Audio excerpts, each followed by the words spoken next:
Okay, so this is Linguistic Politeness Research Group on the 29th of June 2022, and we are discussing moral emotions, good moral panics, social regulation, and online public shaming by Pilar Garcés-Conejos Blitvich.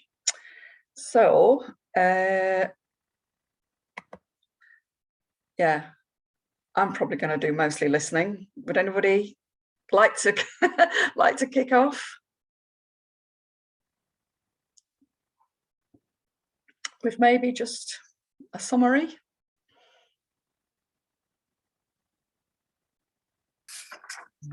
Should I do it? Yeah, go on, Pilar. Yeah.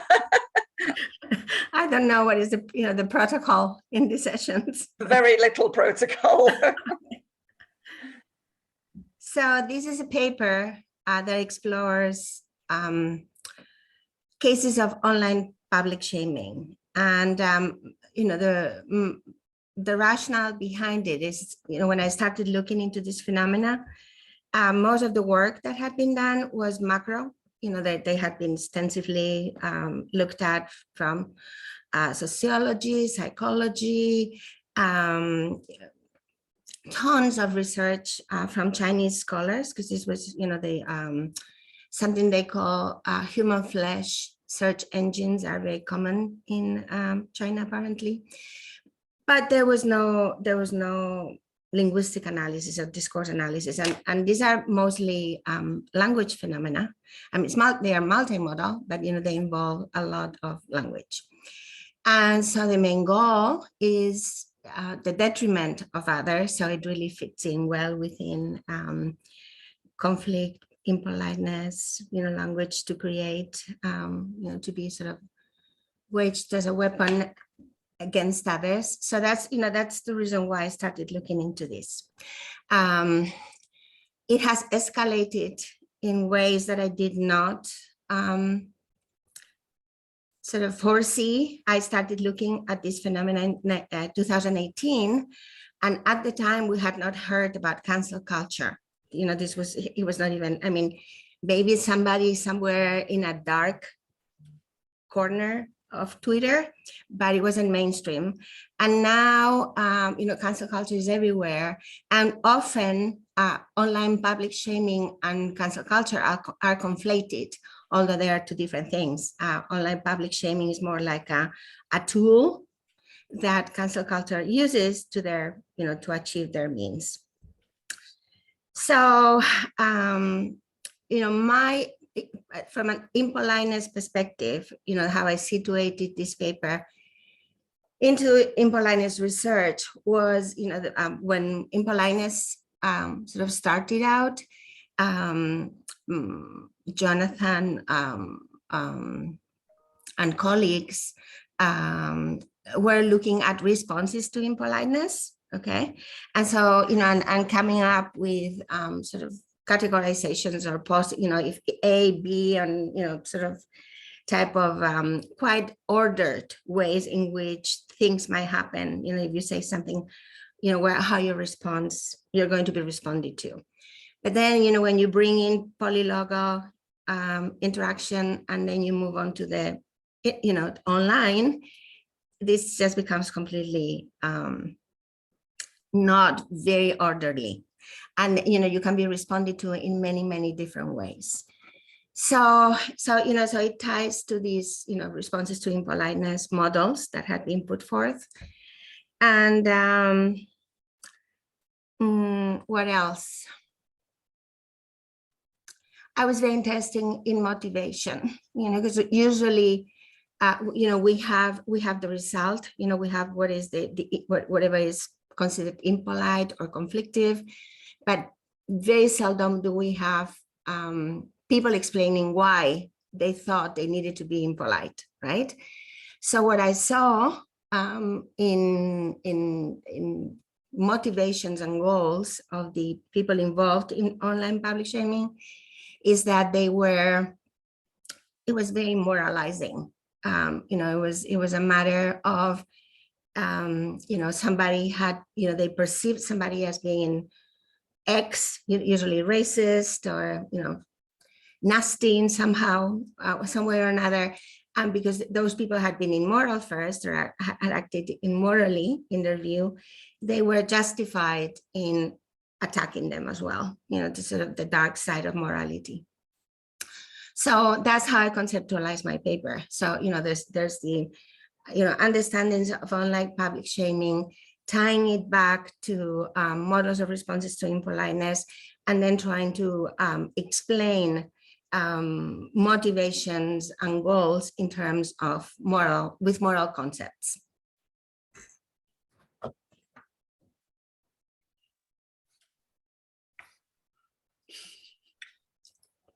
Thanks, Pilar. So do we have any, maybe just questions for Pilar to begin with? So would you say that in your, I'm probably on, no, I'm not on mute for a change.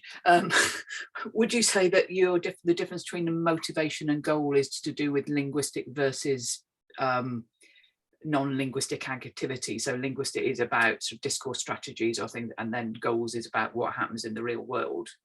Yeah, well, when they try, yes. So, so yes, this was something that actually the reviewers had a lot to say about. But, so I was thinking is, these are groups. So we should not think about them in individual, these are groupthink, people that get together to achieve a goal. And so, the motivation and the goal is part of the social identity of the group, right? So, we get together because we want to do X. So, which is, the motivation is these people are terrible. And therefore, what we want them to do is to be exposed so that they will pay consequence. There will be consequences for their actions. And then also there's social regulation involved. So if you see how we treat these people, then you will be dissuaded to act in similar ways, right? So what I'm saying is that, for us, people who do pragmatics, when we think about intention, we tend to think about intention in terms of individuals. But my argument is that these are groups, and just by the mere fact that you join the group, it's not necessarily just your own intention, but very specifically related to the social identity of the group and what the group aims to achieve as a group. I don't know whether I answer your question, Bethan. Yeah, I mean, I think that thing about group. I mean, I think with kind of group that again. I mean, you make the point about the responses to the. I really like your point about you're doing your qualitative work, whereas what's been done before quantitative work, and one of the things that they've kind of missed is the fact that there is some variety in the type of responses received. Right. But then I would also say, in terms of intentions, that there's going to be a lot of differences between those individuals in terms of what they would, some may make negative comment, but without any real expectation or desire that something bad will happen to the individuals, or that they might feel that the real world outcomes are excessive. Yeah. So it's going to tend to be a few people who make decisions as individuals about, making that happen. Not necessarily. Yeah, it is really hard to conceptualize those. Yeah. By the mere fact that you're taking part and you're adding your comment to others, you are sort of prolonging the pain in somehow. You're aligning yourself with yes, and also because as I participate, and then you're gonna maybe retweet what I said, or you're gonna like it, or you're going to respond to it. So just by the mere fact that I'm getting involved, I am contributing to the ultimate goal. And again, I think intentions are probably measurable, but I think that here, these are fleeting groups that have very specific goals. Usually, they achieve the goal and they dismantle and just move on to the next one, right? but I think that, just even very specifically one tweet, one comment is what contributes to create the movement, because that is what, what only takes, it only takes one comment plus all the other millions of comments that people post. That's why I'm saying, that I think, and this is something I'm working on and thinking about, that it's hard for us, and it's been really hard for, that's probably, we haven't heard much about it, but there's research on group intention, right? And can groups be agents, or or is the intentionality the sort of the addition of individual intentions, right? Mm-hmm. Some people very strongly argue that groups are agents and they can have their own intentions, which are hyperordinate to individual intentions. And that's my view here. I think that just the mere fact that you are part of a group, and the group has goals, by being a member and participating in the group, to some extent, some people more than other, you take on the intentionality of the group. I mean, yeah. I mean, there is, in the UK, I think it still exists, the law of joint enterprise, that if, for example, if a group is involved in a, some confrontation between a group and an individual, and the individual ends up being seriously injured or killed, that other mm-hmm. members of the group can be held responsible. Mm-hmm. I suppose is kind of the same sort of thing. That is it. Yes, exactly. And there's a lot of gray area, and because it can be a core member, or a peripheral member. But I think that in the same way that your intentions are always, at least worked out in relation to your identity as who you are as a person, I think that the same thing goes for social identity. But, again, I don't think we have thought much about that as a field, because we've done mostly dyadic interactions. We haven't, we have looked less as intergroup communication. I'm working on that right now. And, just reading things from, and it's hard. It's hard because, we tend to conceptualize intentions and as something which is individual. But I think very strongly that there are intentions in groups, and that those intentions are 100% tied to the social identity of the group, which is in flux and can be changed and can be renegotiated, and intentions can change. But the mere fact of you, especially it's voluntary, if it's an involuntary group, I cannot claim that I may be in alignment with everything that every single Spaniard decides, right? Because that is an involuntary group. But voluntary groups, to which I belong because I want to, they carry, that carries weight in terms of my identifying with the general intentionality of the group. But that's how I see it. I may be wrong. Yes. Isn't there quite a lot of work done previously in social psychology on tons.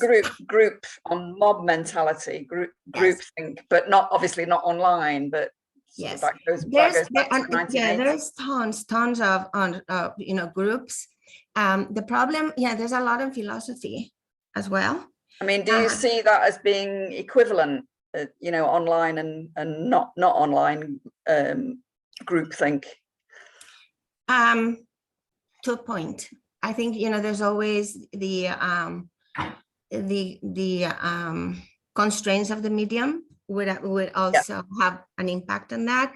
I think that I've read a lot of philosophy on intentionality, and I guess they are like sort of first cousins with what the more psychological approaches are. And in my view, what happens is that they are not discursive. So so they talk about them as brains. Rather internal, than exactly, rather than individuals in interaction, and that's not the way it works in my view. So every single one ends up with questions and questions and questions, and not necessarily a lot of answers. So.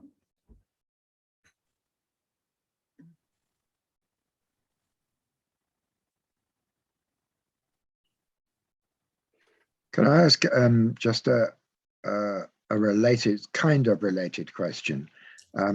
In the tweets or the contributions of people who participate in the public shaming, Mm-hmm.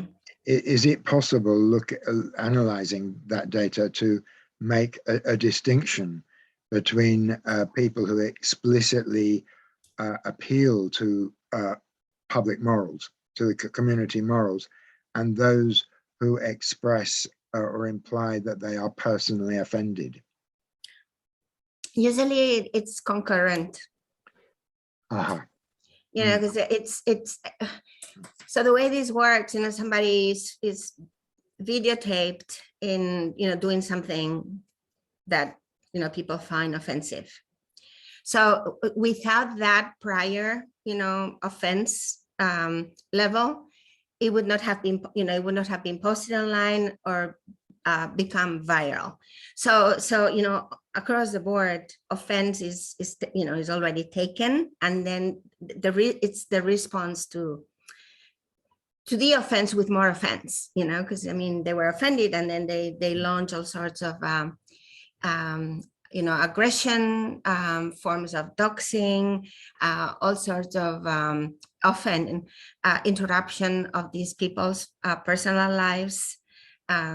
So you know, so in a way they say, you know, you did this, and now we're going to go after you in many different ways. And but the reason why is because you know, you sort of breached moral standards, and that's why we're going to get after you. And but then those are couched in impoliteness for the most part, you know, those responses. So it's simultaneous in a way. When you sort of characterize these responses now, you keep saying we. Does the data itself actually say we much? Well, there's a lot of these in-groupness type of you know, sense, right? Yeah. And so it comes in, you know, it includes we, and it includes I, and include a lot of you know, you did this. And but certainly you know, there's a, you know, these are strange groups, you know, because we think about groups as being stable, more or less. And these are like, you know, when I was sort of trying to conceptualize where I thought they were like, you know, those big murmurations, you know, when you have millions of sterlings just moving, you know, because they saw a predator, and they just, you know, just go all over the place. And then boom, they go, you know, sort of at a point in time, they just roost for the night. So until there's another, you know, you know, they perceive there's another predator in the neighborhood, and the same thing happens. So, you know, these are very fleeting groups. And, you know, and I guess different people will participate whenever it's under criticism, you know, speaks to them, right? So, you know, whether it's racism, or whether it is anti-masking, or whether it is, you know, mistreating service encounters workers, you know, anything that, you know, people find offensive, they will react to it. The cases for this paper, in a way that I did not expect, because they were randomly collected, were all about racism. And so, as you know, you know, that is something that is a huge deal here in this country, and it's something that is, you know, to which many people are sensitive. So, you know, right away, that's going to trigger a major reaction. Yeah.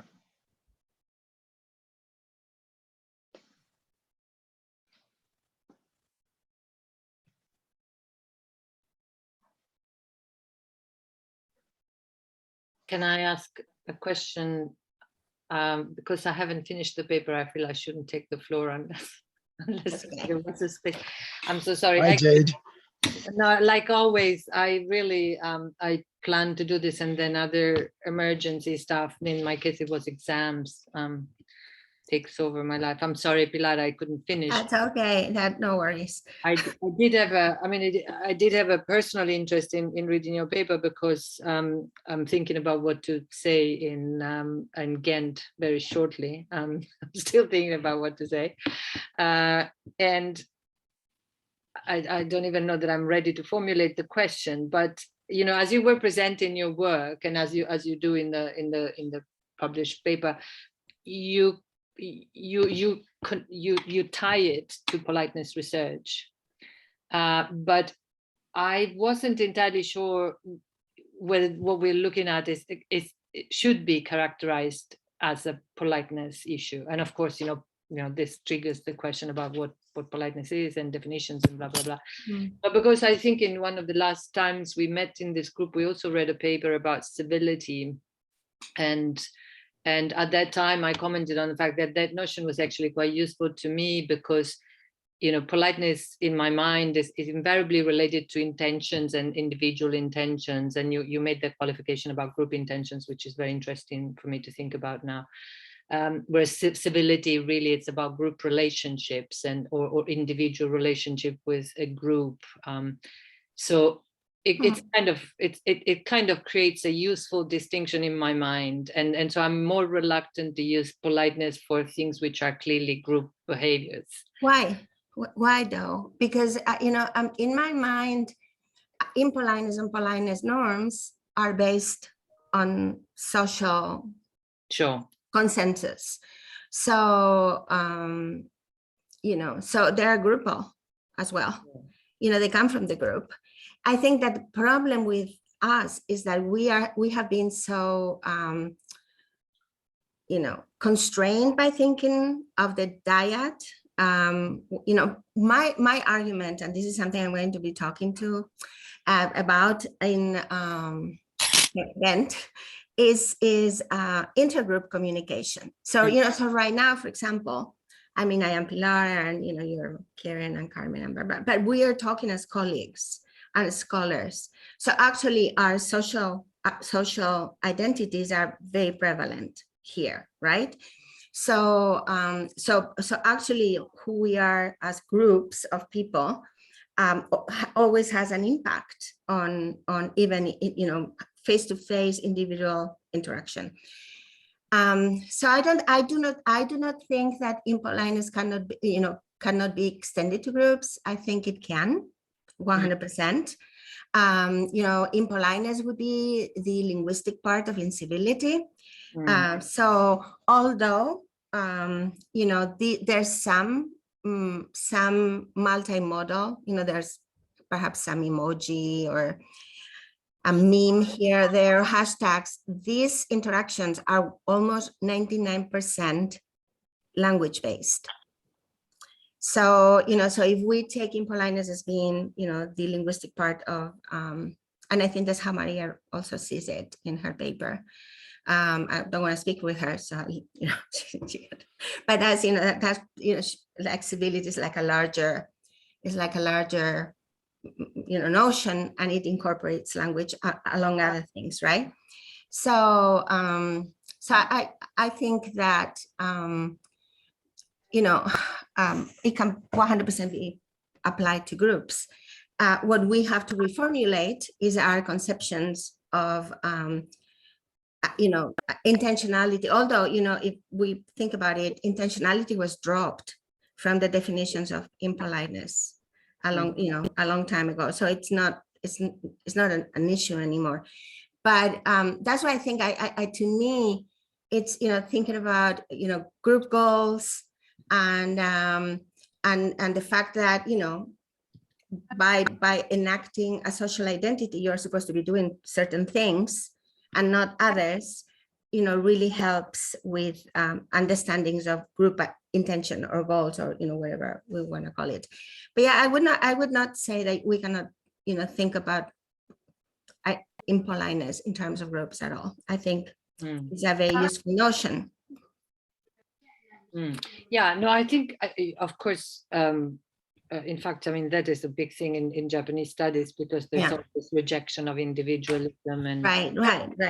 you know, I don't have a problem with taking it the social norm as a default platform on which judgments are built, etc. But Yeah. I was thinking that you, in your paper, you use terms like indignation and I mean the whole thing in the title, the moral panic, right? So yeah, it's slightly different to me than the kind of stuff I think when I think of politeness. And of course, politeness can be just an umbrella term for whatever. 100%.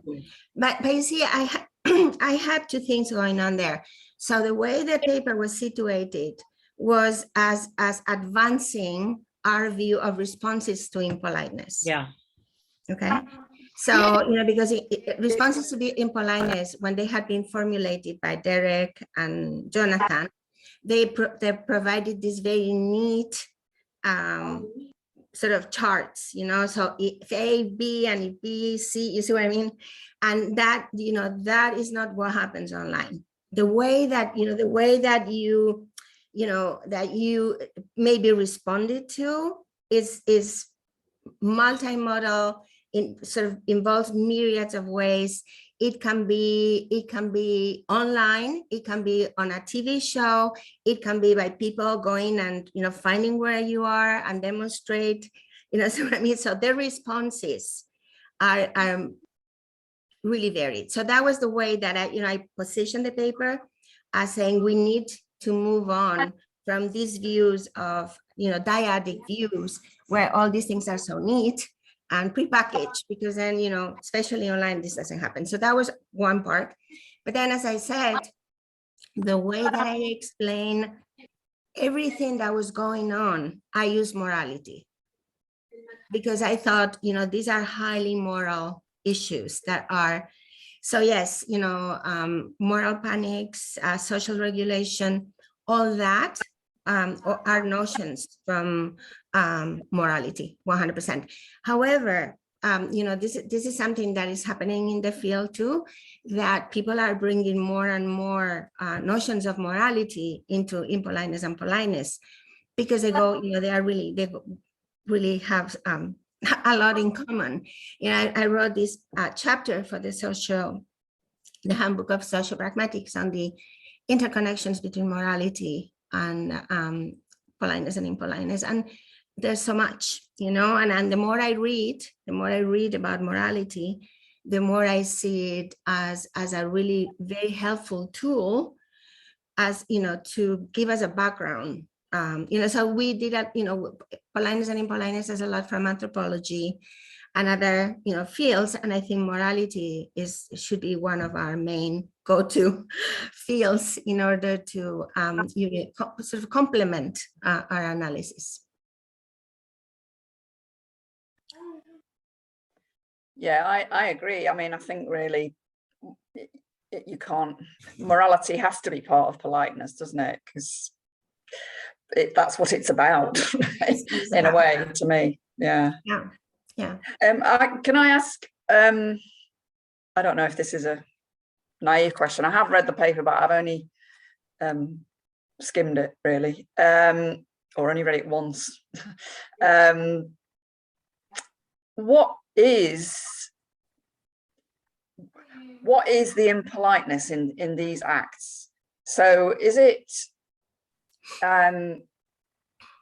the censuring? So is the group being impolite to the person who committed the act? Yes. Right. Okay, so it's the group talking about the other person. It's not some of the things, because some of the things in the paper are saying things like, it makes my blood boil, saying how they feel about it and so on. The actual linguistics of that is not necessarily impolite. It's not like they're being rude to somebody. They're just sort of saying how they feel about it. So, and then there are other bits where they are just being rude about the person, that, like you point out that it gets very personal. She looks like a witch or whatever, Well, my argument is that the whole online public shaming as a happening, as a phenomenon, is offensive, and that's impolite, right? Because, you know, it's like you do something, we find out about it, I'm just gonna go against you. And we're going to expose you, and we're, you know, so definitely face threatening, face damaging, reputation destroying. So you cannot get more impolite than that, you know. But you see, that it's what I was telling you, that these, you know, this is a compendium of messages, not just one. So it is the ethos of the phenomenon rather than the individual contribution that makes it. You know, my argument is just by participating, by adding to the fury, you are, you know, stirring the pot, right? And perhaps triggering more comments. So you know, it's like all these birds. Everyone is doing a little thing, but they are contributing to the phenomenon. So here is just everybody doing different things, but at the end of the day, without this massive response, we would never find out about who Aaron Schlossberg is, for example, or who, you know, Permin Patty, who, you know, were at that time were the names that were given to these people. So yes, I think it, you know, people find a behavior offensive. Somebody is there and videotapes that the behavior, puts it online, and then people feel very offended by it, and then they retaliate with more offense. That's the way I saw it, and the way I see it, you know, as having a place within impoliteness. Okay, I had a question about the moral panics thing. So this idea of good moral panics as compared to the more traditional notion of moral panics. And there seemed to me a danger here of moral panics as being panics that liberals would think to be a bad thing, as compared to good moral panics that liberals would consider to be a good thing. Yeah. And that doesn't seem to be a scientific basis for distinguishing, you know, that's an ideological position on distinguishing them rather than a something you can evidence substantially. Yeah, I agree. I mean, this is in the literature, you know, I mean, so for the longest time, we only had bad moral panics, which is, you know, the ones that everybody was familiar with. And then, you know, suddenly people started thinking, you know, there are also good moral panics in the sense that they mobilize people and sort of capture general, you know, minds and hearts. So yeah, but definitely they are different from the others. But I think that it's not only liberals, or I mean, these are moral panics are 100% ideological, right? So, you know, but how you classify them is another layer of ideology. Exactly. Yeah. But you know, but because for many people, what people say are moral panics or bad moral panics would be good. Yeah, well, exactly. I mean, that was what I was thinking as I was reading them. It's like, you know, they'll be saying, oh yeah, of course those, you know, people on scooters shouldn't be terrorizing the Brighton beachfront.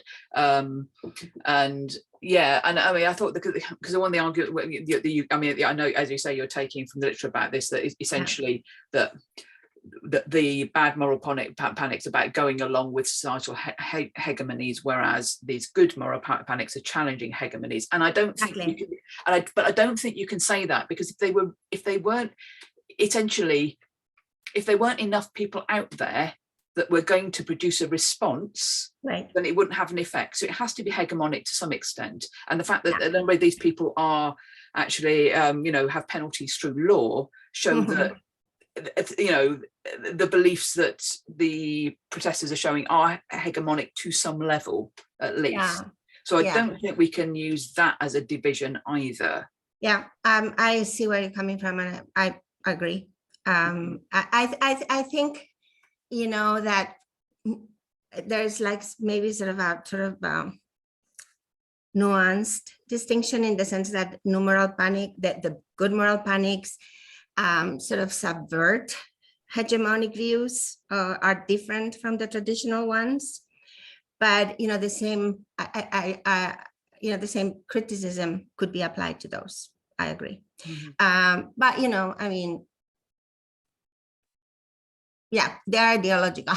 But it's like one would agree perhaps that being racist across the board is not a good thing. And so reacting against racism is a good moral panic, rather than say say immigrants are coming and they're going to destroy the country, which is more of a traditional moral panic. So yes, it may be ideological. It is ideological, but I mean, I can see a little bit of difference, but I'm persuaded by your argument. I agree. Yeah, I mean, I think that but part of me thinks there might be something there, but I haven't had enough time to think about it enough. I mean, I'm just now thinking about maybe it's something to do that traditional moral panics were about society going to the dogs. Yes. Essentially, that how things, that idea of things always getting worse. Yeah. And never better. Whereas maybe this is more about what standards we should be holding ourselves to. Yeah, and it involves like vulnerable groups, and so I think probably from that point of view. But again, you're right in saying that your good moral panic might be my bad moral panic, and vice versa, right? But I think from that it was from the point of view of A, being different from the hegemonic ones, and B, having more of a social justice type of angle to them. So it's probably just something we need to do. I think it's an interesting idea, but just something that needs probably more thinking about. Yes, I agree. Problematizing 100%. There's not a lot, and I think there's only like 2 guys that have mostly done all the writing. Right. And granted, they are like really well known, but that definitely deserves more thinking. Maybe I feel pointing it out. Okay.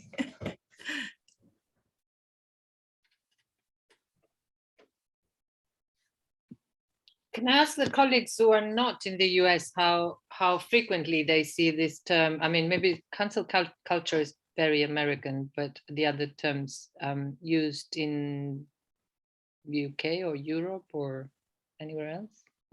I hear cancel culture used quite a lot in the press. Cancel culture? Yeah. Yeah, no, I do, but I'm aware that it comes from across the ocean. It's kind of an imported it is. Term. But I can't think of an equivalent one that we use. But no, Pilar mentioned a few others. Yeah. When my analysis, I started working on this in 2018 and then 2019. And then in 2020, everything changed. Because that is the thing with this type of phenomena. You have to write articles quick, which is not, how things usually happen, because it may change in you, from one day to the next. So when I started looking at online public shaming, you heard about outrage culture, and a little bit about call out culture. And then those 2 disappeared for the most part, and it became cancel culture. I've done, Google Trends, and cancel culture is more like in the 2020s, it has sort of coincided with the pandemic. And so everything changed. All the labels changed, a sort of conceptualization. So it's been truly, because I've been following it, and maybe this is true of other phenomena that I don't follow as closely, but it was very, very quick. And now in the States, we are experiencing a second wave of cancel culture, which is sort of used, weaponized by the right to say that, cancel culture has become sort of synonym with political correctness, and is a way of silencing others, and it's the power of the mob over the individual, that they do not allow dissent. But because I'm working on cancel culture, I argue there's still a third one, a third wave, in which conservatives themselves are canceling those who don't, who they don't like. A very, an example is Liz Cheney. I don't know whether you know who she is, but she's a representative from Wyoming. Yeah, I think so. So, she is actually, do you remember Dick Cheney? He was the vice president under, so she's his daughter. And she was number 3 in the House, really top position. And she's one of the most conservative politicians in the country, okay? However, apparently she has a conscience, and she voted against, she voted for Trump to be impeached, okay? For the January 6th insurrection. Right. So because she did that, and the other 6 or 7 or whatever the number, they went after her in, just, it was brutal. She lost her position. She's probably going to lose the election. She's been defamed all over the place. So to me, that is a very clear case of cancellation. And conservatives do that also with, companies that don't tread the line. So to me, that is the third wave. I'm still, I have the data analyzed, so I think I have proof, but this is like an ongoing phenomenon. But one of the things I read, going back to your question, Barbara, is that it is really being exported, as a concept to other places. I know for sure the UK, but I read articles where it was in the Middle East, it was in Germany. So probably it was Spain too. Oh, good. Bad, but good that it's getting there too. So so it's really getting out there as a label. Sorry, I was checking if in Spanish, in Spain, they say cultura de la cancelación, and I found they do.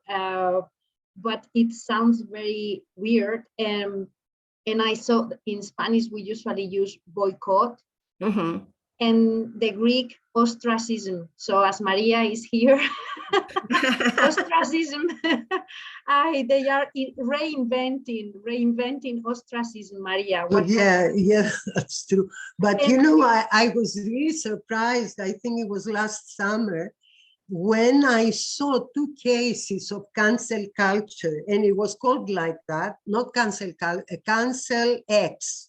There was a case of some workers, who were very low paid, and they were exploited, etc., by some company. So there was a big thing in the media, cancel X, that company. And the company retreated, they signed new contracts and I don't know what. So that was one case of cancel thing. And there was some other case, a second one, which I don't remember exactly what it was, but yes, it was, and it was called cancel X, I think the second one had to do with somebody, a person, and not a company. But And the thing is that in Spanish, it sounds very weird to use culture for something that is not culture at all. So I think we are borrowing that term from English, but it's like contradictio in terminis. If we use the Latin, it's contradictio in terminis. How can you call that culture? Well, because it is, in the sense of culture,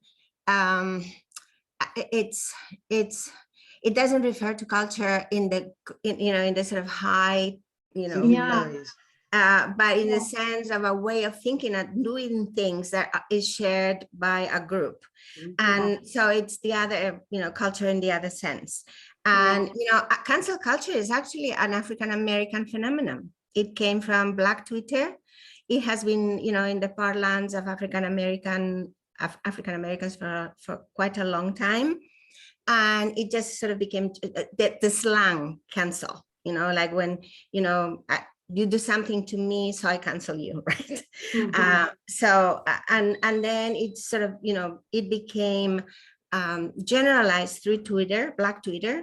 And then from there, it sort of jumped, you know, became widespread to other, you know, levels and other cultures and communities in the country. So, but I think, you know, that culture part is in the sense of, you know, people who think similarly, rather than anything. Did you say Black Twitter? I didn't catch that word. Did you say yes, I did. Generalized to Black Twitter? Or use? So it was used by actually queer Black Twitter, queer activists on Black Twitter.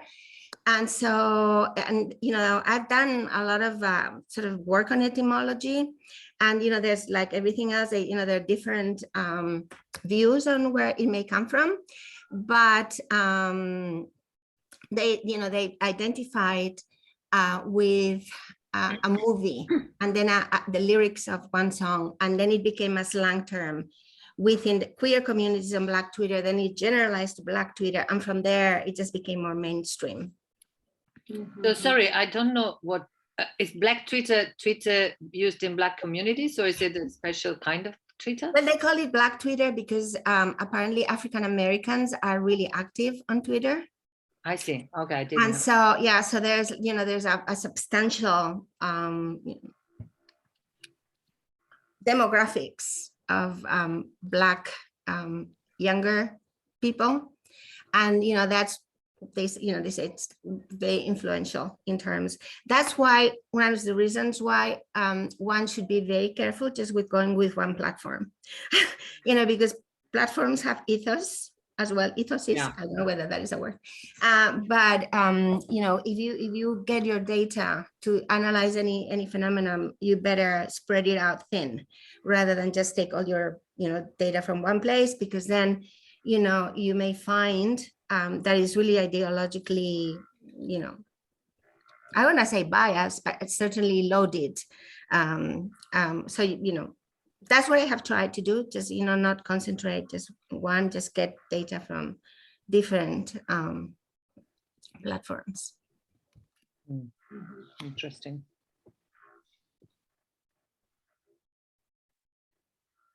Is Patricia gone? She's gone. Yeah, she told me she had to go. Yeah. Didn't see her disappearing.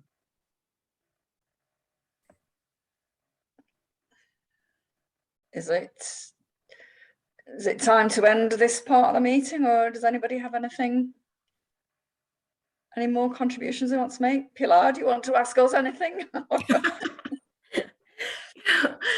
No, I mean, I just, you know, this was challenging type of analysis, you know, because you just it's so all over the place, you know, so just bringing everything together, all the methodological decisions where, you know, I had to think a lot about everything. Also, it was a way for me to get even more familiarized with morality. I had done a lot of reading for the chapter for the handbook, but, you know, now it's just like everything I do, I just find so much inspiration in people that, you know, morality scholars in general. So that was very interesting, at least for me, you know, to get this background. And, you know, it's the first time that I use NVivo, that I learned how to use it, and now I use it regularly, and I don't know how I was able to live without it in the past. So, you know, so that was a learning experience for me as well. And actually, you know, it was one of those things that really triggered more questions than it did, you know, that answers. And, you know, I wrote this in 2019, although it was just published for different reasons. And I'm still working on related topics because they, you know, it inspired me so much and interested me so much. So that's the only thing I wanted to say. But thank you guys, very good questions, and I really appreciate your selecting my paper. It's been a really interesting read on lots of levels, methodologically, theoretically. It's very sort of current topic as well. Yeah, and I do think linguists have a lot to say. Some disciplines sort of own this type of phenomena because they are so macro. But until you go into the mob, until you really see what people do with language, how there's dissent, how there's all these things. There's a lot of insights that are missed if you just look at the macro level. So, so doing the meso, doing the micro is absolutely necessary to really, and then of course, connecting them with everything. You cannot, you have to understand the US and racism to understand what's going on at the micro level. But it's really, really fascinating to make those connections. Yeah, and I would like to say that there are many concepts I find very interesting for intercultural comparison.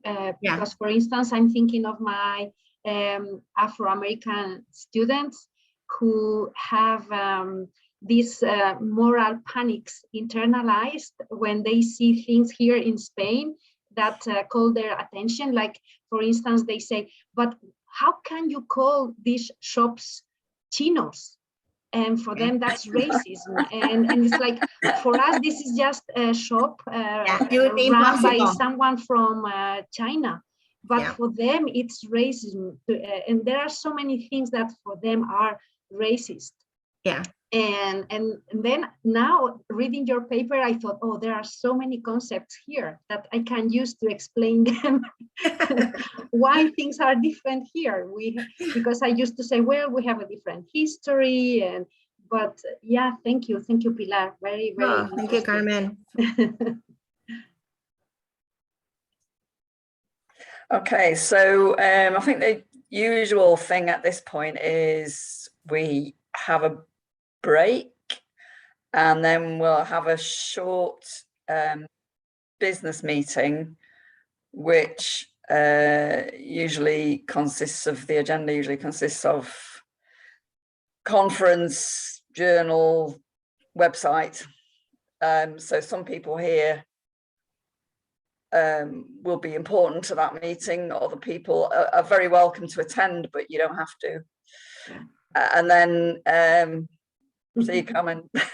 And then, so where are we now? We're 1:15 in UK.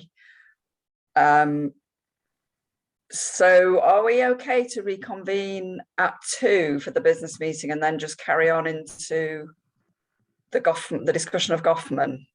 I'm really sorry, but I will have to go in like half an hour. So I won't be there then. For the right. Is that important? Am I important for this? I don't think Unless so. there was anything you wanted to say about book reviews. Well, we could do the business meeting now and then have a break. Should we do it that way? Do the business meeting now? Yeah, let's do that. Hi, everybody. Thank you very much again. Right, cheers, Pilar. Okay, good discussion. Pilar. Bye. Thank you. Hope everything goes well, Jim. Rooting for you. Yeah. Thank you. Bye.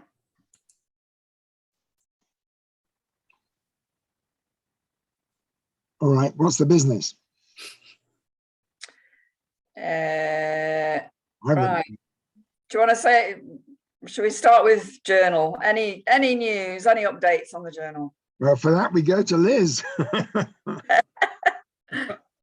who is performing magnificently, I should say, in my absence, which has been the case for a few weeks now.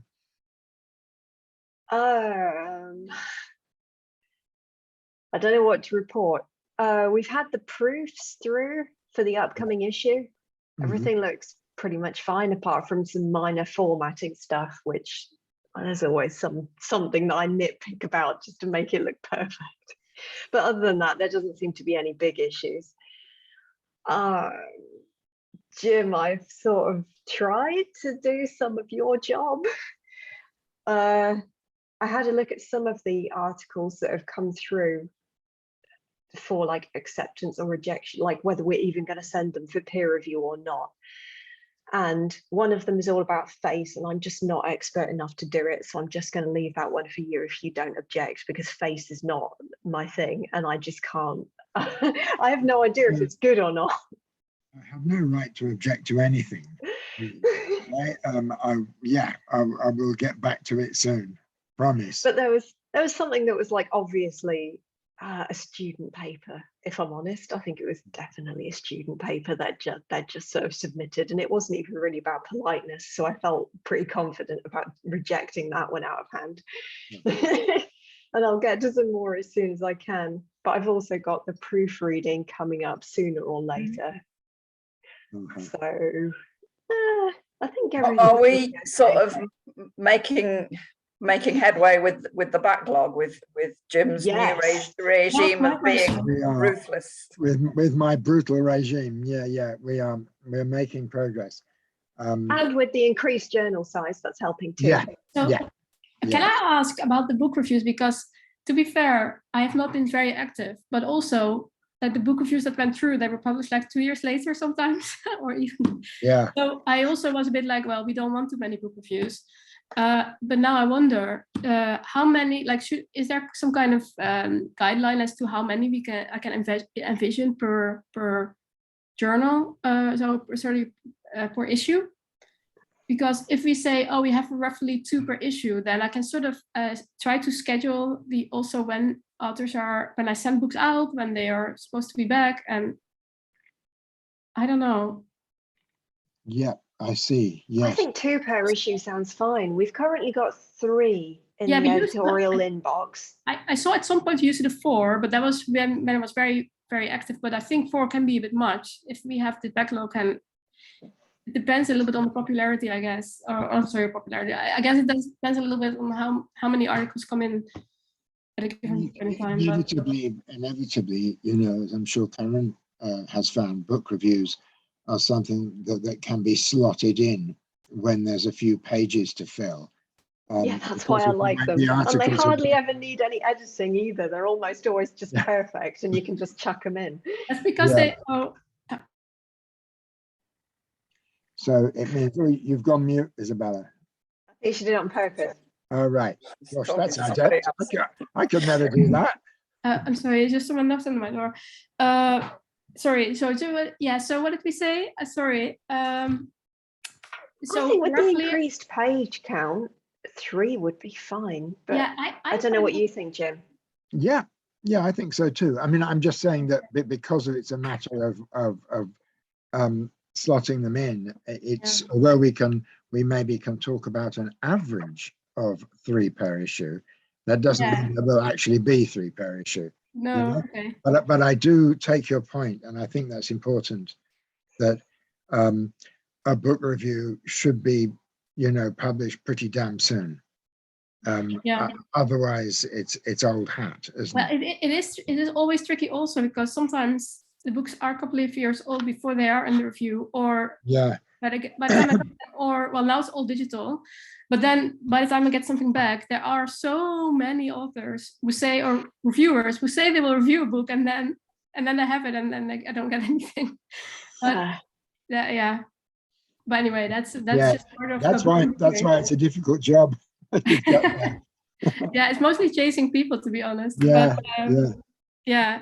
then I'll try to be a bit more active, and definitely also I will keep with the we say no to unsolicited reviews, if that's okay, because we did get this one in, and actually someone is supposed to review that book, and I didn't think the review was very good. I didn't either. No, it wasn't very good, and I read it before I gave it to you. Yeah, and it was very weird. Yeah, I know. I haven't rejected it yet. I'm really sorry. I will do that this week, but I will just also explain that we don't allow unsolicited reviews, and maybe we can have this updated on the website somewhere. Maybe I will ask the writer to say this somewhere, so that people don't get they don't put in all the effort, and then we say, oh, we don't even accept unsolicited. Yeah, I think that's important. Yeah. Okay, so that's all I wanted to say from my part. Thank you very much for help. Since Isabel's mentioned the website, I think I'm right in saying that Liz has agreed to take responsibility for the website. Well, So Isabel, I think, means the De Gruyter landing page. I like where people submit. Oh, she's gone. Oh, no, she hasn't. Sorry, you just jumped. Someone else logged out and then your face disappeared. she needs the De Gruyter landing page. Yeah, I in terms assumed of the as book much. review thing, that was about the De Gruyter page. But anyway, we can still move on to talking about the LPRG page. Right, I don't understand that. Do I need to do anything? Right, is there some information that needs to be passed on to Isabel that I have access to? Because I don't think so. No. okay. No, because I would just ask De Gruyter to update their website. I mean, Yeah. and then the LPRG website, that's now, I guess, Liz. Right. That's what you were saying, right? Yeah. So I've asked Tom, who did the last updating, to pass on the login details to Liz. I just did that today. So Yeah, I saw the email. and I will also have to forward the did I turn off the recording? I think I did. Anyway. Oh, you did. It It's still says- recording. It Oh, says no, it's still still recording. recording. Is it still recording? Yeah. Right. Stop recording.